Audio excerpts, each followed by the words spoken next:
मेरे प्यारे बच्चे, आने वाले कुछ दिन तुम्हारे लिए बहुत ही महत्वपूर्ण होने वाले हैं, क्योंकि तुम्हारे जीवन में मैं उसे भेज रहा हूँ जिसका तुम इतने दिनों से इंतज़ार कर रहे थे, जिसके लिए तुम मुझसे बार बार प्रार्थना कर रहे थे, इतना रो रहे थे।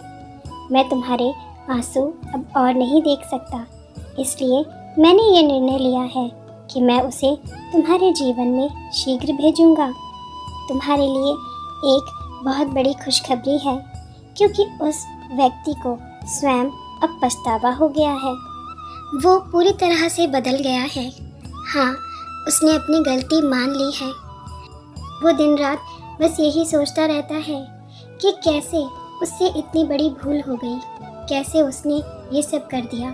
लेकिन मेरे बच्चे, इसमें उसकी कोई गलती नहीं थी। वो समय ही था जो तुम दोनों के विपरीत था, इसलिए तुम दोनों की ज़िंदगी में इतना बड़ा तूफान आया।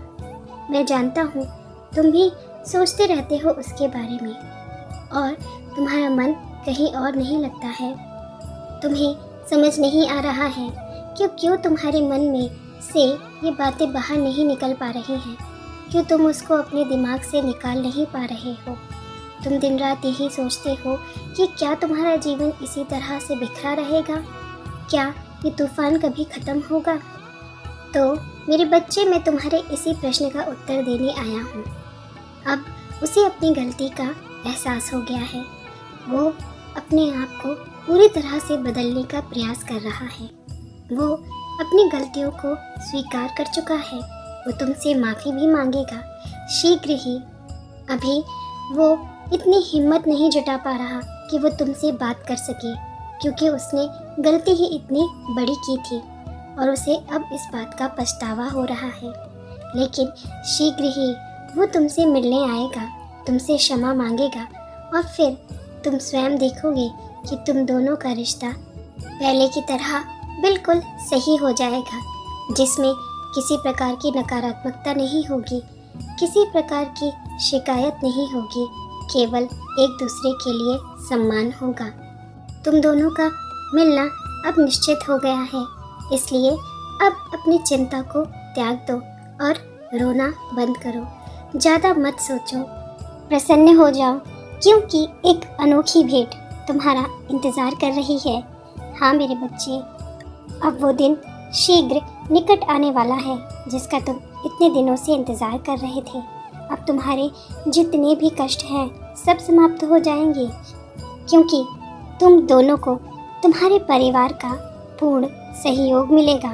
तुम दोनों के परिवार भी तुम दोनों के प्रेम को अपनाएंगे और अपना आशीर्वाद देंगे। इतने लंबे समय से जो तुमने इंतज़ार किया है, जो तुमने कठिन तपस्या की है, उस तपस्या का ही ये फल है। जो तुम्हारा इतना कठिन इंतज़ार अब समाप्त होने वाला है। लेकिन मेरे बच्चे, मेरी एक बात को गांठ बांध लो, जब वो तुम्हें पुनः मिलेगा, तुम्हें उसका स्वागत किसी क्रोध के साथ नहीं करना है, अपितु प्रेम के साथ करना है। पुरानी बीती सभी बातों को भूल कर करना है। तुम्हें पुरानी बातों को एक बार भी पुनः नहीं दोहराना है। किसी प्रकार के प्रश्न उससे नहीं करने हैं, क्योंकि वो सारी बातें यदि तुम पुनः अपने जीवन में शामिल करोगे तो तुम दोनों के बीच में फिर से किसी प्रकार का मनमुटाव हो सकता है। इसलिए तुम्हें अपने पूर्व समय को पूरी तरह से भूलना होगा। उसने जो भी गलतियाँ की हैं, तुम्हें उन्हें भूलना होगा, तभी तुम जीवन में आगे बढ़ोगे। तुम दोनों को अपनी एक नई शुरुआत करनी है, पुरानी बातों को भूल कर आगे बढ़ना है, क्योंकि आने वाले दिन तुम्हारे लिए बहुत ही सुखद होने वाले हैं, बहुत ही सकारात्मक होने वाले हैं। सभी तुम्हें अपना साथ और आशीर्वाद देने वाले हैं।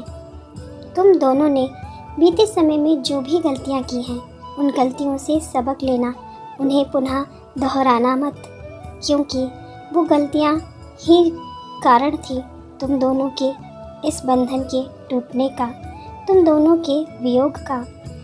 मेरे बच्चे, गलतियाँ हर किसी से होती हैं, तुम दोनों से भी हो गई, लेकिन अब तुम्हें उन्हें भूलना है। उनके बारे में किसी भी प्रकार की बात नहीं करनी है। तुम्हें अपने जीवन की शुरुआत एक नए तरीके से करनी है। एक दूसरे का सम्मान करना है, एक दूसरे की खुशी का ख्याल रखना है। केवल अपने बारे में नहीं, अपितु अपने साथी के बारे में भी सोचकर किसी भी काम को करना है। कोई भी निर्णय एक दूसरे से पूछकर ही लेना। मनुष्य के दुख का सबसे बड़ा कारण होता है उसकी आशाएं जो वो दूसरों से लगाता है। इसलिए मेरे बच्चे, एक दूसरे से आशाएं करने के स्थान पर एक दूसरे के लिए समर्पित होने का निर्णय करो।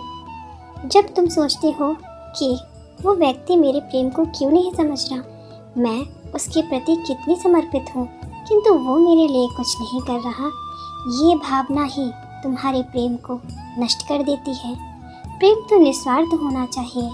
यदि तुम किसी से प्रेम कर रहे हो तो निस्वार्थ होकर उसके प्रति अपने आप को समर्पित करो। बदले में कोई इच्छा मत रखो, क्योंकि जब तुम किसी इच्छा को रखोगे और वो इच्छा पूर्ण नहीं होगी तो तुम्हारे मन में क्रोध उत्पन्न होगा और वो क्रोध धीरे धीरे बढ़ता जाएगा। वो क्रोध तुम्हारे प्रेम को नष्ट करता जाएगा। मेरे बच्चे, हृदय में एक समय पर एक ही चीज़ वास कर सकती है। यदि तुम क्रोध को स्थान दोगे तो प्रेम चला जाएगा, और यदि तुम प्रेम को स्थान दोगे तो क्रोध चला जाएगा।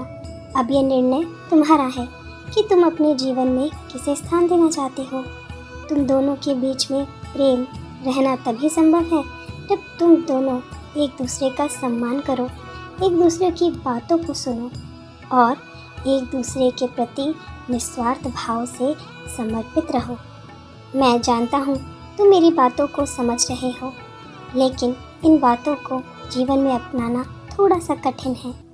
लेकिन मेरे बच्चे, यदि तुम अपने जीवन में किसी महत्वपूर्ण चीज़ को सदा के लिए रखना चाहते हो तो उसके लिए तुम्हें इतना कठिन त्याग तो करना ही होगा, क्योंकि आसानी से कुछ भी प्राप्त नहीं होता और ये इतना कठिन भी नहीं है। केवल तुम्हें अपनी आशा को त्याग कर कार्य को करना है। जिस तरह तुम मुझसे प्रेम करते हो बिना किसी आशा के, बिना किसी स्वार्थ के, ठीक उसी प्रकार तुम्हें उससे भी प्रेम करना है। तुम दोनों को एक दूसरे पर पूर्ण विश्वास होना चाहिए। विश्वास ही किसी भी रिश्ते की नींव होती है।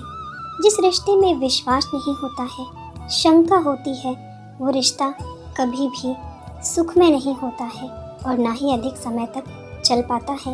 यही सब कारण थे तुम दोनों का एक दूसरे से दूर जाने का।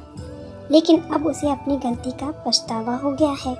वो तुमसे माफ़ी भी मांगेगा, इसलिए तुम उसकी क्षमा को स्वीकार करना और अपने रिश्ते को एक बार पुनः नया रूप देना। तुम्हारा कल्याण हो। तुम दोनों सदा खुश रहो।